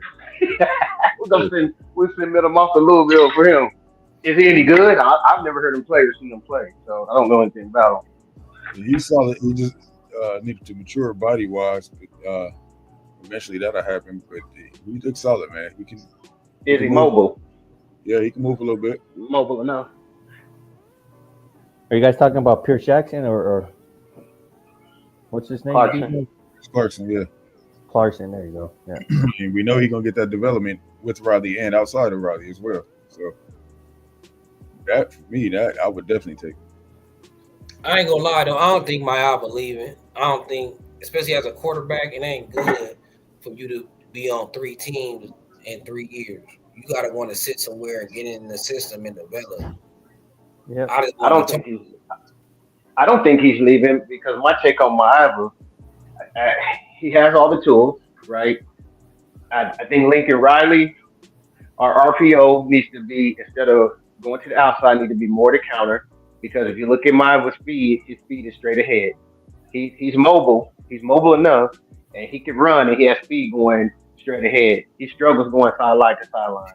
And if the tackles can't hold up on the outside, like we've seen in them bootlegs against Texas A&M, as soon as he came out the bootleg, the defensive end was right there, but Texas A&M has some fast defensive linemen too. He couldn't get around them. Then change up the RPOs. If you ever see Alabama, right? Alabama RPOs, they'll run the counter with basically it's a counter. They just run it with the quarterback. He's reading that tackle. If not, he's taking it inside. Like with Maeva, it needs to be straightforward. It don't need to be side to side. He don't have that lateral speed. He has that straight ahead speed. We seen it when he came in against Utah State, and it was like, man, this kid looks fast. We seen it against Nebraska when he did the RPO on the goal line, made one cut and got straight up field, ran past him. I mean, we even seen him run around the edge a lot. The thing about Maeva is at UNLV, they ran a different type of offense. His zone reads and things like that was not for the quarterback to run. They always had a wide receiver or a running back that take a step to the line, bounce back. So if the read went there, he would pass it out. You know what I'm saying? It was a different type of read option. This how we should use Mayava, I think, to further your point. Like how Auburn used to use Cam Newton. That's the same way they use Milrow. That's what I'm saying, running those counters. Pretty much it's a counter off the zone read. And then just to be more specific, I'm talking about design runs to force him to make his feet, to show him it's okay to use his feet. Because Milrow, our offense never got the benefit from a defense worrying about the quarterback running. So Mayava, he's mobile enough to make the defense worried about him running, but they wasn't even worried about him running. So as Lincoln Riley, I'm gonna call design runs basically quarterback draws and quarterback options. Like, no, the first option on this play is for you to run the ball, so you could be a threat as a quarterback, right? Because I don't think Mayava has great improvising, scrambling skills like Caleb to avoid the pressure. He ain't really got that ability to avoid a great pressure, but he got the ability. If you design a run for him, he got that straight line speed. And him just by doing that, even when he dropped back the pass now, the defense gonna have to count for him running. So I'm gonna design more run plays for him. He's 6'5", he's 6'4". I'm gonna use him like Auburn used to use Cam Newton. Hey, Mayava, beef up this season, boy. We gonna run you even more. You gonna look like Tim Tebow out there. You know what I'm saying? And what Carter's saying makes sense because we say why we're not running. When we run the zone read, it's been multiple times this year that Maeva has went around the corner and got 10 yards. You know what I'm saying? He did it a couple of times against Notre Dame. He did it a couple of times against UCLA, and he did it a couple of times against Nebraska. The problem is with the zone read, and I agree with Carter. The problem with the zone read is you giving him an option, and if he read wrong, he gonna hand it off every time instead of keeping it where he need to keep it. So if you call them design runs that take the option out his way to give, and if you go straight ahead, yeah, that would kind of force him to run more. But I think in this offseason, he's going to learn how to read the zone read even more, though, to make sure he's giving what he should be giving and keeping what he should be keeping. Because when he keeps, he get positive yards. He just don't do it often. Exactly. Yeah, because I mean, personally, I think Mayava is going to take a huge leap this year, whether if he stays with USC. I mean, he has the whole offseason to work. And as you know, like everybody that plays sports, there's just sometimes something just clicks. from one season to the other, you just become a whole different player. And it's because you're more experienced. The game slows down, and I think that could be the case with Maava this year. If he goes to the study room and just studies the entire offseason. The issue with Maava is more the mental game because the physical tools and all that he has it. It's can he get that mental game right? In my opinion, and I think it'll be a huge improvement this year, the second year with Lincoln Riley. What do you guys think?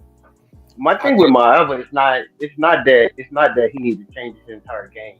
Like I would take the Maava this year, minus 2 decisions a game.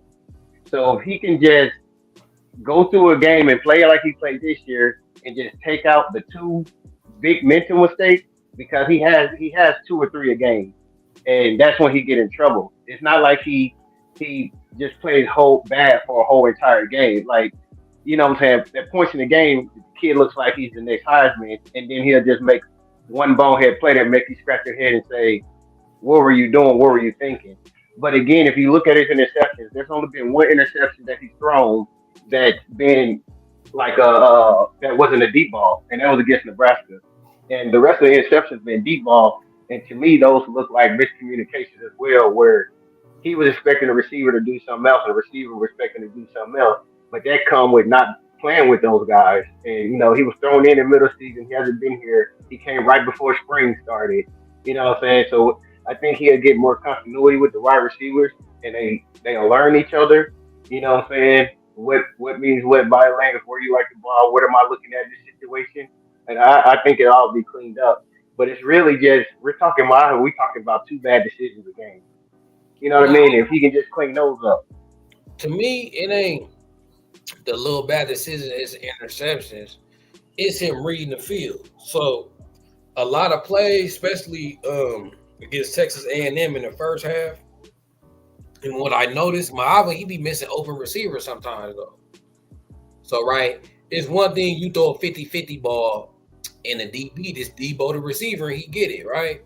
It's one thing if you throw a deep ball or something like that and they get it. But it's another thing when players is running wide open and you don't see them. If you don't see a player that's running wide open, then I feel like you predetermining your reads. Like when you dropping back to pass, Yeah, I you mean already it comes down. feel like you know where you going. Yeah, I mean it comes down to that mental aspect of the game. Like his IQ, his football IQ needs to get better this offseason, and hopefully he can make that jump. I think him knowing the playbook better this year is going to help him out a ton. So hopefully he can make that big step moving forward for next season. Whether he can or not, it's going to determine.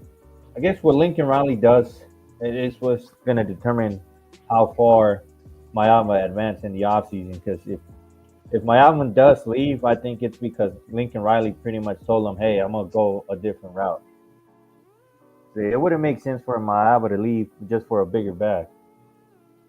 Nah, not if you're trying to go to the NFL. Like, Yeah, because I mean, at this point, third you team. gotta, yeah, you gotta, what they say, you gotta, bet on yourself. Like, who better to develop you as a quarterback than Lincoln Riley? You've seen what he's done with previous quarterbacks. So, you want to take a small back now, or you want to take that big back once you, get developed and And you be a first round in the pick. position to start. Yeah. And So I don't think whatever Mayava do, is like you said, gonna be predicated on Lincoln Riley. yeah, If that's what I'm Lincoln thinking. Riley run the ball as much as he should, I think we're gonna be fine at the quarterback position.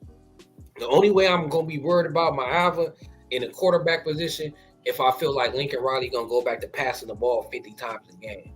Because I even think we could have run with Miller Moss if we would have been run first. If we was Oh like yeah, 5% run, you know what I'm saying? So I we feel would like be in the playoffs. We would be in the playoffs if he ran more, in my opinion. exactly. I agree. So it's like that's where it's gonna start at. My ceiling gonna start at Lincoln Riley. Is he gonna put the kid in good position? I don't feel like you put nobody in good position if you making him pass the ball 50 times a game. Now, as a defensive coordinator, it's easy to scheme up. So half the time you drop back, you're gonna be playing against 7 or 8 dudes in coverage. So Yeah, Lincoln Riley, we got to get our run game going. We seen B Jack. We all excited about B Jack. Let's use him. Let's use all the other running back we got from New Mexico State. Let's commit back to the run. We playing in the Big Ten anyway. They let offensive linemen hold like a motherfucker. So, hey, let's run the ball, play that style at the same time, protect our quarterback, get him in play action game, get him to where the point is beneficial for him. We don't want him passing the ball on 3rd and 10 every down, going against 7 to 8 DBs. Let's get Mayavan in 3rd and short so he could work the run pass option, so he could scramble for the first down, dump it off to the tight end, running back. You know what I'm saying? It makes it easier for the quarterback when you ahead of the sticks. So that's the first thing we need to do for Mayavan. Run the ball for him. And one thing I was going to say about Riley earlier too, and I mean, everybody have their opinion. I'm not a for Riley guy or against Riley. I just go by what I see. And ever since the Nebraska game, I've seen an intention to run more. Did we run enough against like Notre Dame and no, we could have ran more. But what I'm saying is, I've seen him stick with the run more. Like normally at the beginning of the year, we come out and we can't run the ball in the first quarter. We stop running against Texas A&M. Let's just say we had negative yards at the end of the first quarter. Like our offensive line couldn't get a push, but he kept running. We ended up running the ball over 30 times. I mean, we only ended with 105 yards, but he still stuck with the run when it wasn't just gashing. We were getting 2 yards here, then we'll hit for 5 yards. But he ran the ball over 31 times. Not only that, is in the second half a lot, he went out of the 3-receiver slot and we went 3-receiver set. We went two receivers, and he brought in Biggs and we ran the ball. And he even used some max protect. So I'm thinking he's learning. I'm taking what I've seen towards the end of the year as far as the importance of running the ball and sticking with the run, even if it's not working. We've seen a perfect example of that today with Notre Dame. They wasn't having much success, but they kept pounding till they wore that team down, and they started gashing them at the end.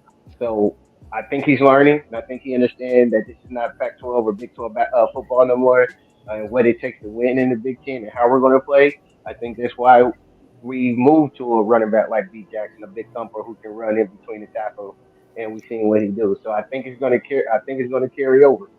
I think he's getting. Let me ask y'all this question: do y'all think Lincoln Riley trusts Jaden Mayavan? Because I'm a believe that Lincoln Riley fully didn't turn the corner with the run thing. When he got a quarterback he can trust, but he's still running it. Like, so it's a part of me, Christian, that feel like he's stuck to the run because he ain't trusting Mayavan, ain't trusting the pass game, ain't trusting the offensive line to block, right? So I feel like he was running it because he's forced to. I want to see what he gonna do when he trusts the quarterback and our quarterback is elite. Is he still gonna be balanced? But it's a part of me that feel like that may be fool's gold. Him running against Texas A&M, him running more. I feel like that's because he don't trust the quarterback. Mayavan in the first half was like 6 for 16 or some shit like that, right? So 14. Yeah. So is we seeing Lincoln Riley run more because he's being forced to run more? What is he gonna do when it ain't like that? Hold on. I think he trusts Mayavan for the simple fact in the third quarter was on our own 1 yard line. And he called a pass play that got picked off, that got too deep. He max protected with he only had 2 receivers in the route. He max protected, play action, and tried to go deep.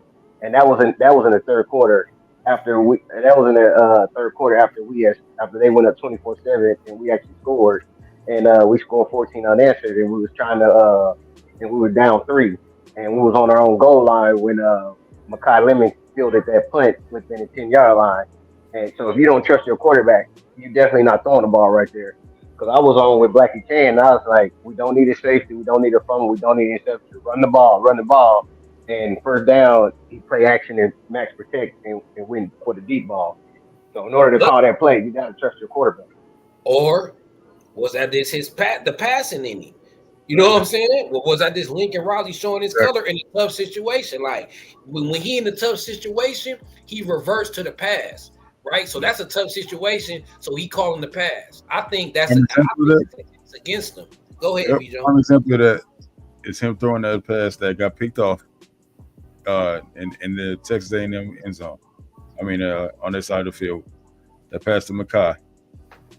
That's what I was Every just talking about. Yeah, situation, that's man. what we just talking about. Okay, Oh yeah, no! You talking about the one right before halftime? You talking about the yeah, first one? You talking exactly. about the first one?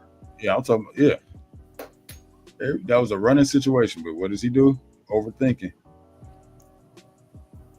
trying to All right. outsmart him. I think he just can't help but to pass. That's just the air raid that he comes from. That air raid mentality, man. We've seen it with Graham Harrell. And I say this too, though. I watch a lot of football, and a lot of coaches when they're on their own goal line because they know the team pinning their ears back to run the ball. That's when they take their shot. I mean, I Yeah, know we all watch a lot of football and we all see it. In that situation, a lot of coaches max protect play action when they're on their own goal line to take a deep shot. I mean, we but seen UCLA do it. We seen UCLA do it against us, and they beat us deep. But of that's course, it happens against us, you have to be able to run the ball even when they know you're going to run the ball.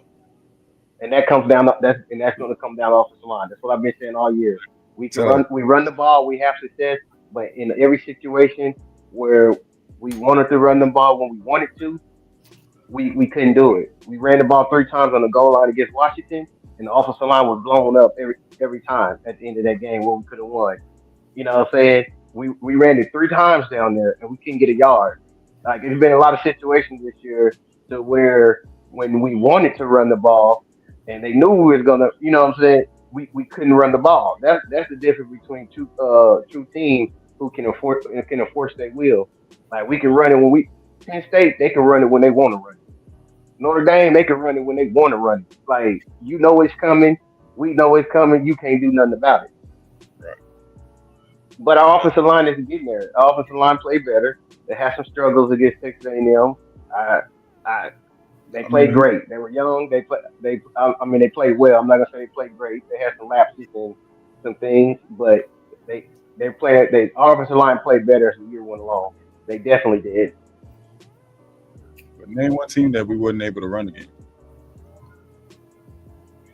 Name Look, one team that we weren't able to run against like consistently. Yeah, I mean, we ran the ball fairly well throughout the entire season.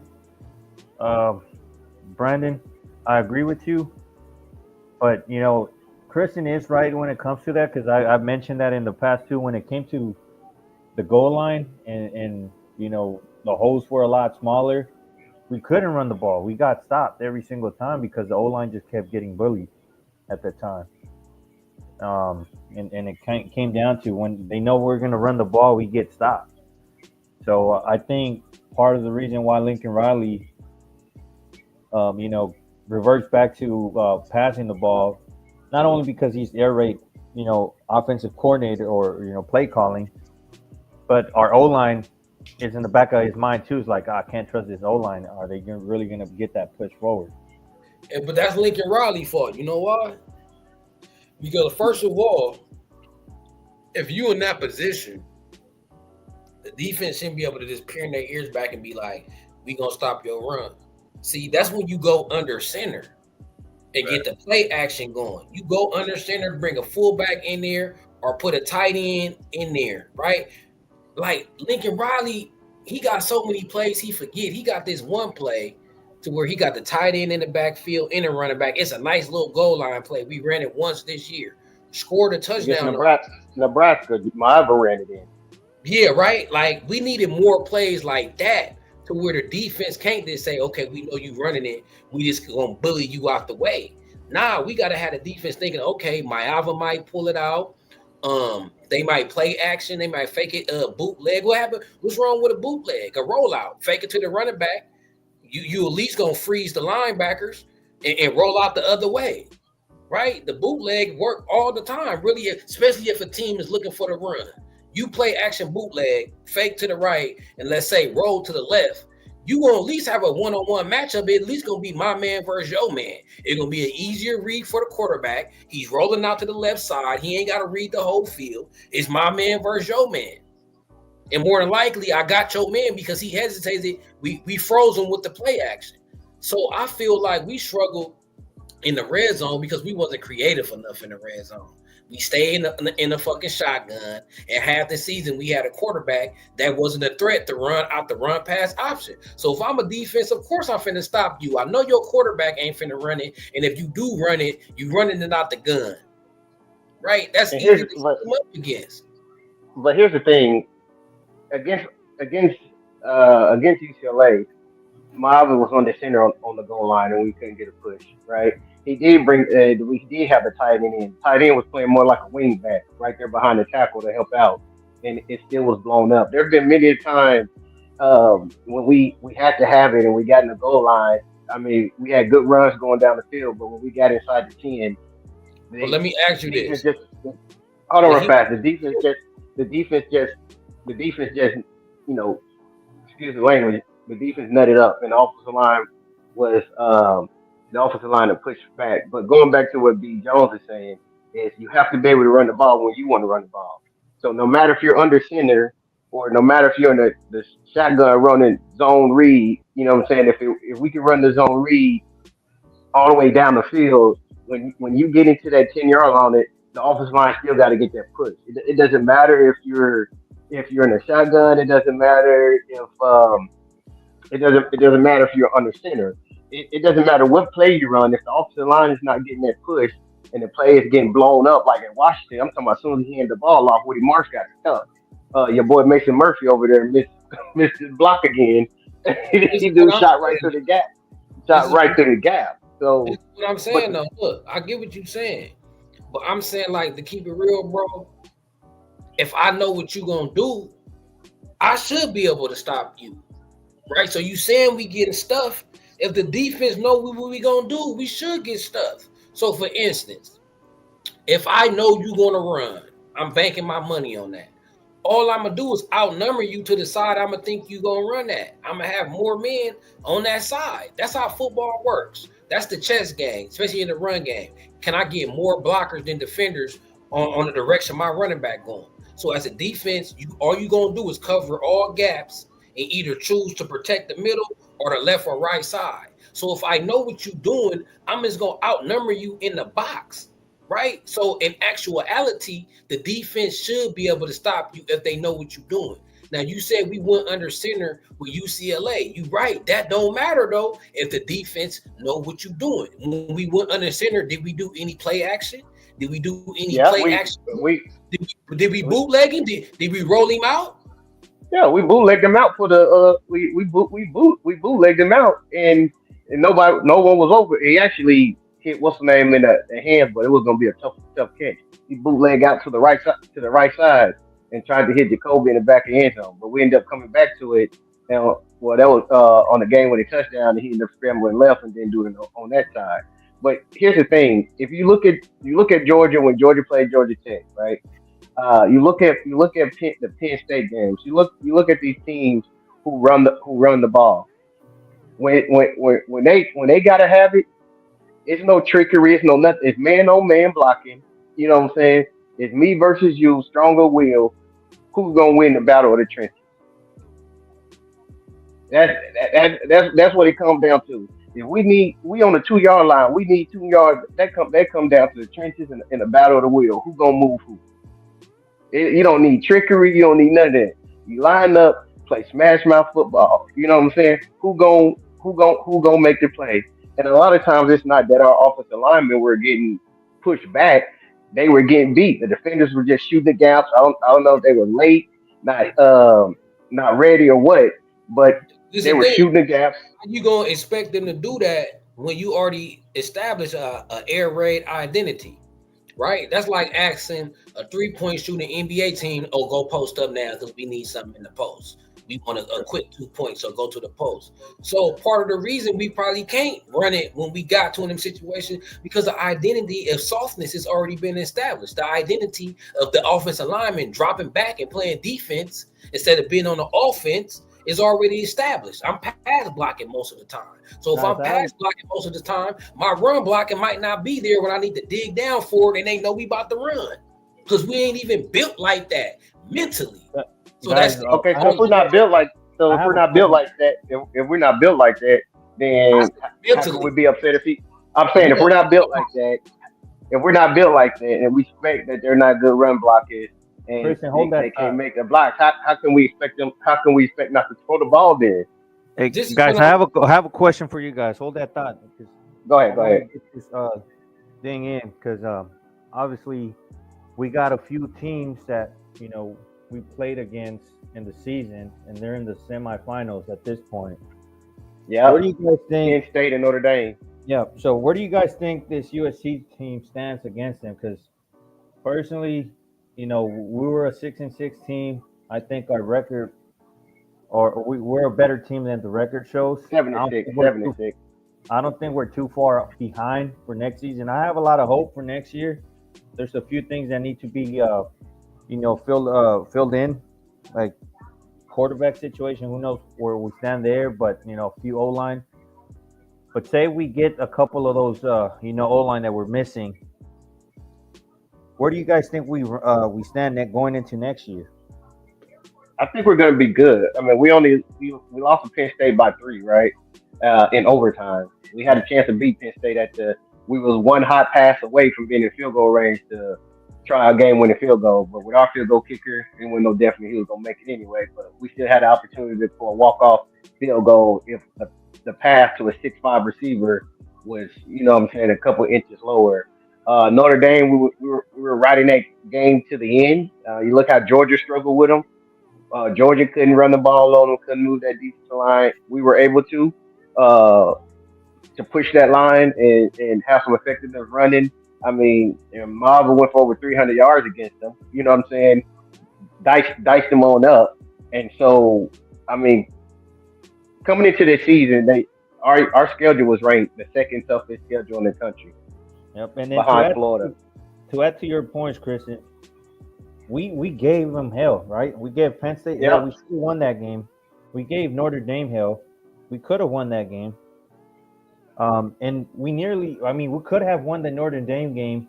And in my opinion, based on just some sources that we have, they half of the team wasn't mentally there already. They were already thinking about transfer portal, and we nearly beat that. We could have beat that Notre Dame team, even going through all those issues. So just knowing all of that, gives me a lot of hope that next year I think we can be a really good team, man, like a I playoff think we're team. going to be a really good team this year. Next year, I feel like it's gonna be like this year in the sense that it's gonna be a lot of close games. And the difference between next year and this year is gonna be is we gonna win these close games now.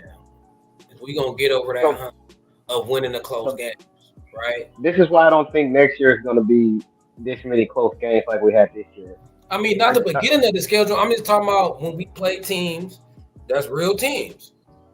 Like when we Now play I'm saying like even Purdue, Nebraska, Iowa, Oregon, and Michigan. I think Michigan is going to be depending on what this freshman quarterback looks like. That because even Michigan didn't even start their defensive players in the bowl game. They went to the draft, but their next man up, their defense is still strong. Is going to be our toughest game. The reason I don't think that the games will be as close no more because our defense took leaps this year. Our defense was good, but it was nowhere near elite. Right? We are scoring our defense. I mean, we're against Penn State, and the defense gave up 295-yard drives when the punter has pinned them inside the 10. I mean, we've seen it again against Texas A&M as we've seen all year. We'll have a lead with 4 minutes to go, and then defense let them go right down to the score. The defense was a lot better than the Grinch and the Skid there. Now with the key pieces that we're getting on the interior to be able to stop the run and get some pressure on the quarterback, uh, I believe that's gonna help us stretch our leads out, right? Like against Penn State, we had a 2 touchdown lead. They come in from halftime, the defense give up 2 straight scores coming out of halftime, and now it's a 21-20 game. I think with the people we're bringing in on the defensive line, that's going to help with the run, push that pocket in the middle so the defensive ends can crash down and not let them outside. I think we're going to have more tackles, right? Eric Gentry led us this year with the most tackles for loss, and he didn't play 6 or 7 games. Next year, that I believe that's going to change as a team. We're going to have more, and because the defense is going to be more elite, we'll be able to actually stretch out leads when we have them and not have this many close games. well, I'm looking at the schedule right now, and we got a tough stretch where we play Michigan State, Illinois, Michigan, Notre Dame, and Nebraska. And we at Notre Dame, and we at Nebraska in the Michigan game, and we at Illinois, right? Them gonna be competitive games. I don't see us blowing nobody out, like unless When I'm I just say when when I I'm say getting breath in between us, I don't mean a blowout, but I don't mean one possession game. It's no way going into next year with what Michigan State got in their rebuilding process and the recruiting level that they're at right now that we shouldn't be able to beat them by double digits. I thought that about Maryland. But I'm saying this year, I mean Hold saying next, on. But we got to be real though, bro. We got to be real. First of all, we see Indiana turning around. So some of these teams that we looking at gonna be like, oh, we think it's cupcakes. Might not, because nobody thought Indiana was gonna do what they was gonna do. Nobody. I know. I didn't think SMU was gonna do what they was gonna do. So that's when I look fact. at these programs like this, they have the ability and the resources to turn it around in 1 year. So I respect Michigan State. I ain't gonna look at them and be like, that gonna be a cake game, because they might have been sorry this year, but they've been a competitive program or at least a mid team, and we being get beat by mid teams like Maryland, Minnesota, Wisconsin But was what with I'm us first But half and we took. have. Bottom but line, what we're I'm not. Hold on, Chris. Go ahead, B Jones. Bottom line is we are not in a position to take anybody lightly next year. Exactly. That's what I'm saying. So if we so sit here's here, the thing. we gonna pull away. Here's We like, no, bro. We can't even think like that. I'm thinking every the, game gonna be a close game until I see that our offense take the next leap or our defense take the next leap. But judging the last game and looking at just what we got on the roster right now, no, I don't expect us to blow away and pull away from nobody. We gonna have to bring our I, game every day, bro. We're not in that position like B Jones said. We're not elite, bro. We trying to get there. I mean, we're not in a position, right? But we're gonna be in a lot better position going next year because our defense is gonna be, second year under DeAnton Lynn. and we're gonna have them trenches. We're gonna have them trenches to stop the run. So yeah, I think next year we'll have a solid team. But yeah, I mean, any final thoughts? We're about to wrap it up here, guys. I'm saying my final thought is, since we speaking on that, that's why I feel like we needed to just go more in the portal, because I look at our roster right now and what y'all saying, I won't be too confident that we'll do that. I would think that these games when we get in conference, it's gonna be tough games. If I'm just looking at the roster right now. Now we add some more pieces, or the season come around where we see a gang of players took that next leap, somebody on the defensive line, then I can't sit here and expect that, because I expected that coming into this season. I looked at the schedule this season and say, oh, we got Minnesota. Oh, we got Maryland, right? So I gotta, like, you can't fool me twice. So we gotta realize we the underdogs, and when we trying to come up, and we gotta come with an underdog mind frame that we gonna have to fight for everything. So I hope my final thoughts is I hope we keep cleaning up in the portal. We ain't done yet. I need to see about like 7, 8 more players in positions that we need for me to feel comfortable and beat my chest and be like, yeah, you know what I'm saying, we gonna win 10 games, or we gonna be pulling away from 10. All right. Oh, go ahead, B. With all that being said, we are going to get out of here. Maybe, obviously, we are going to continue this conversation at some point. We have a long off season, but till then, go ahead and hit that like button, hit that subscribe button, and share us with your friends, man. That's both channels, ours and Carter's as well, man. So if you're not subscribed to Carter, go ahead and subscribe to Carter. You guys over there in Carter channel, if you're not subscribed to us, come over here and give us a little subscribe, man. With that being said, we're going to get out of here. Fight on. Fight on. You know. And forget the ducks. You're right. If it fly, it dies. Charred duck. That's what we had for dinner last night, fellas.